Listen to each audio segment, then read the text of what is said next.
if you don't like me already. Oh, we don't have time to screw around. I have 15 minutes. I'm clean underwear and I brought my cane. Let's hear it for the cane. You need it, you need it. Good afternoon. Cork Proctor, old-time guy. Maybe the oldest guy in the room today. Anybody here over 87, 88? Anybody?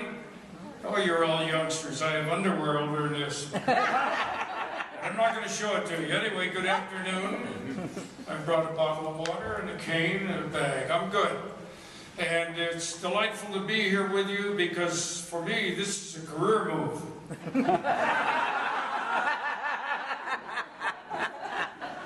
Looks like a paint booth at Earl Shive. Anyway, I'm glad to be here, and I'm thank you for all of you coming and contributing to this wonderful little theater project. And let's face it, if it doesn't work out as a theater, won't this be a beautiful Chinese restaurant? You all like Chinese food. How are you, sir? Good afternoon.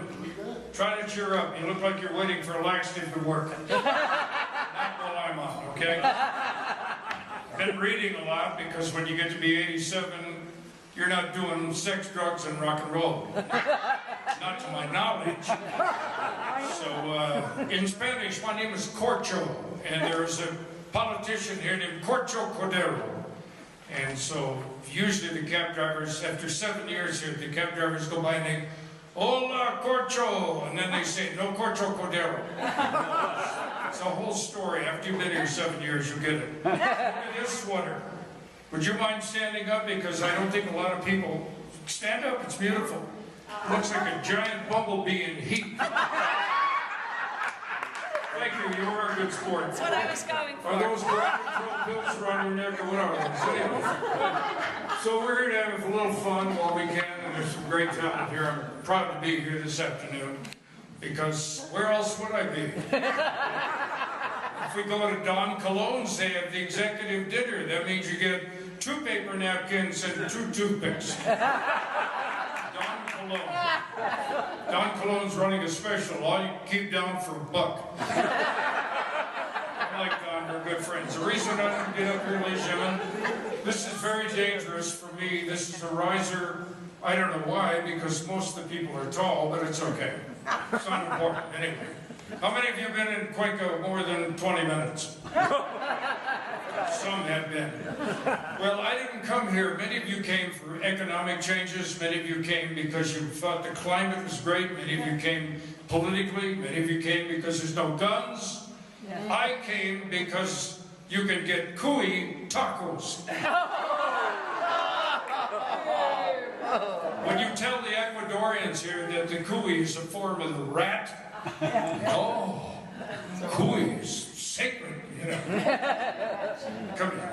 Anyway, I love this time of the day because it's quiet and tranquil, and it's just fun to get on stage again. You know, I did it for so many years, and then I got here, and I learned catchphrases like, when you get in the taxi here, you ask the driver, "¿A dónde vas?" Where are you going? Statistically, did you know that many of the older Ecuadorian cab drivers do not read nor write Spanish? Wow. Which is why they go, "Ni no sabe." Okay, so anyway, enough about the local jokes. I feel terrific. I just had some minor surgery done. I found a really, really reasonable doctor. He works out of an abandoned school bus in Paute. His name is Dr. Frugalo. And any of you guys that are contemplating a vasectomy, he works with vice grips, an X-Acto knife, and super glue. That's a visual in it. A woman over here is going, "What's a vasectomy?" Well, it's $29 if Dr. Frugalo does it.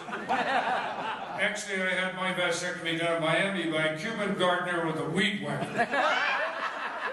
Thank you, miss. You have an exceedingly good sense of humor. Are you smoking dope or on opium? I have to tell. You do, yes. We're having a quiz here. You look great, Patty. I dreamed about you last night. I think I owe you $200.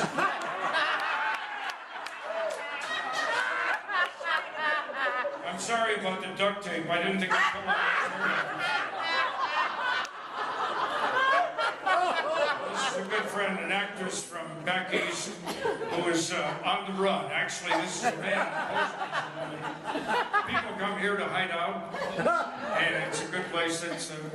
I came here because I'll tell you the truth, after all the reports I heard about Cuenca, the beautiful city, the 4 rivers, the American currency, and no goddamn guns. That's why I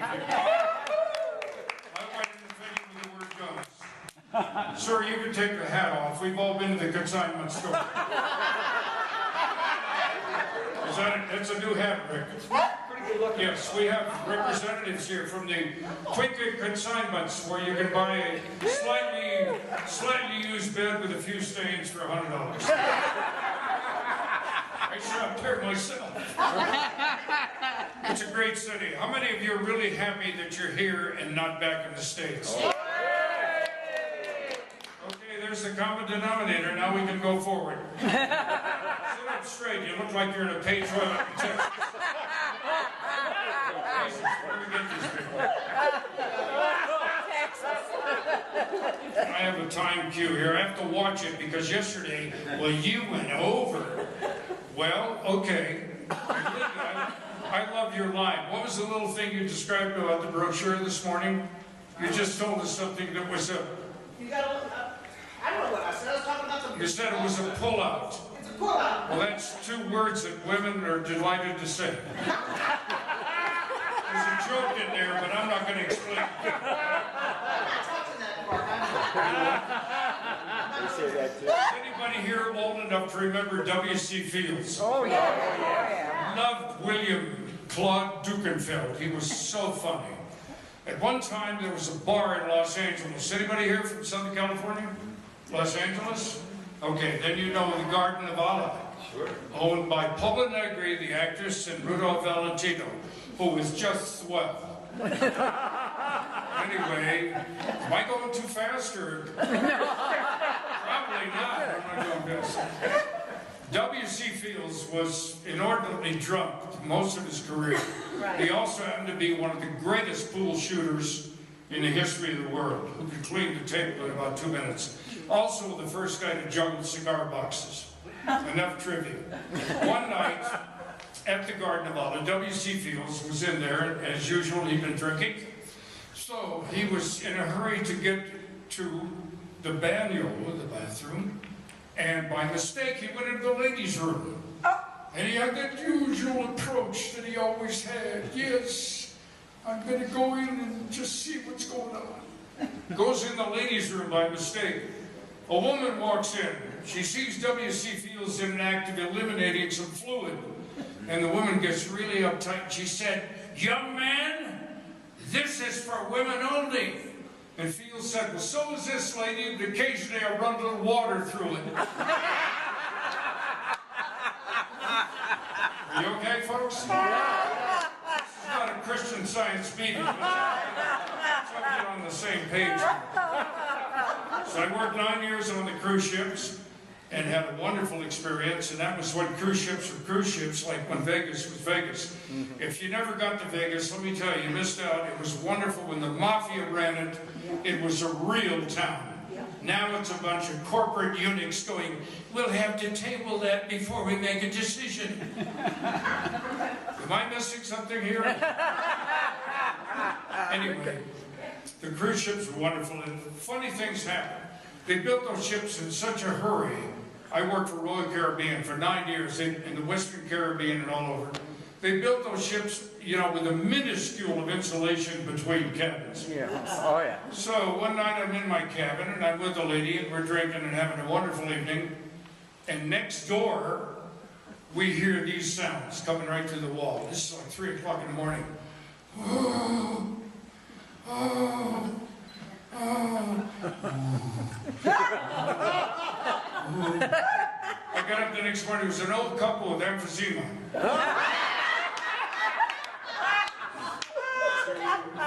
Wait a minute, let me check that out. I never smoked. I smoked a lot of dope, and I'll tell you the truth, it didn't hurt me a bit because I outlived all my contemporaries. As you may, sir. Are you leading a clean life? Yes. Are you? And to what do you attribute your youth? Good life. Just good answer. Security. So now I started with a breakfast drink because I want to stay healthy. The breakfast drink, are you ready? Yeah. Take notes, we're gonna have a quiz. 8 to 10 ounces of hot water, 3 cloves of garlic, a teaspoon of honey, a half a lemon, and some celery juice. And you take that in the morning and then you spend the rest of the day in the bathroom. Yeah. It's a wonderful feeling. I think I just lost you. I went too far. I'm sorry. Pretty stairs. We should have spent the money on lights instead of stairs. So anyway, here we are having a wonderful time. Who's been here the longest? I've been here 7 years. Anybody longer than that? How long? 8 years. 8. How's your Spanish? Que pasa? My Spanish is not good. I grew up in East Los Angeles, California, with real Mexicans. You're too hip for the shit. I love that sweater. Truthfully, I didn't embarrass you, did I? Of course not. You're gorgeous. We can say anything to you and you just laugh it off. But where are you from? Cuenca. No, you're not from Cuenca. I'll do the jokes, by the way. You're from Cuenca. From what city originally? Waterbury, Connecticut. Waterbury, Connecticut. And the audience went into a hushed.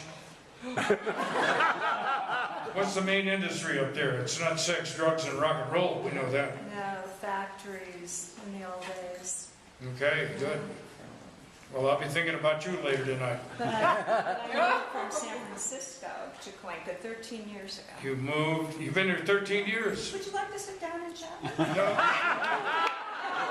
I would love to sit down, but I had something else in mind. Thank you for offering. I have time for one quick story. Thank you. You've been very gracious. If you liked anything I did, my name is Cork Proctor. If you didn't like me, I'm Rafael Correa. I used to be the presidente here. That's a long story. You get a lot of material from guys on the ship, one of whom was a priest who told me this story, and I've told it for 10 years. I love it. It's a story about a priest and a nun, and they're on a religious quest. They're in the middle of the Gobi Desert. It's 115 degrees. The priest is riding on a camel, and the nun is sitting behind him. It's a two-hump camel, and you can interpret that any way you want. So now they're out in the middle of the desert. They're miles from anywhere. There's no trees, no shade, no nothing. Just the priest, camel, and the nun. In the middle of the discussions of church and state, all of a sudden the camel goes into a racking spasm,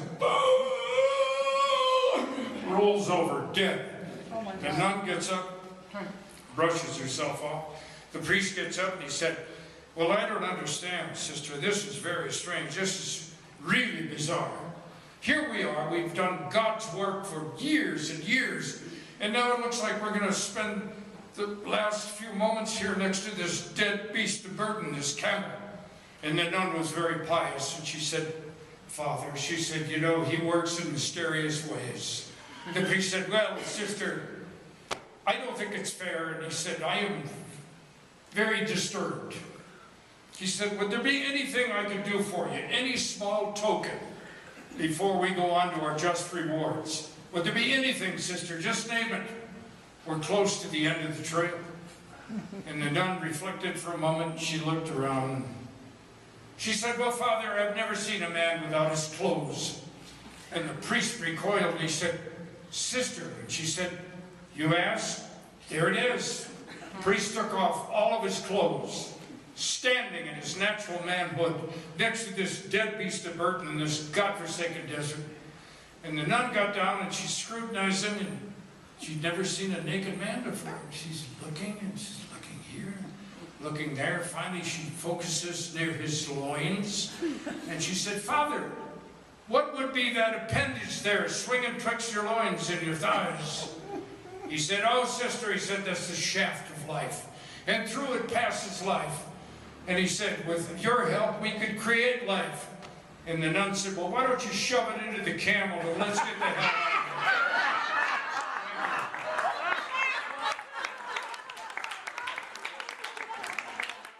You want to take it over? We'll come back tomorrow. Ladies and gentlemen.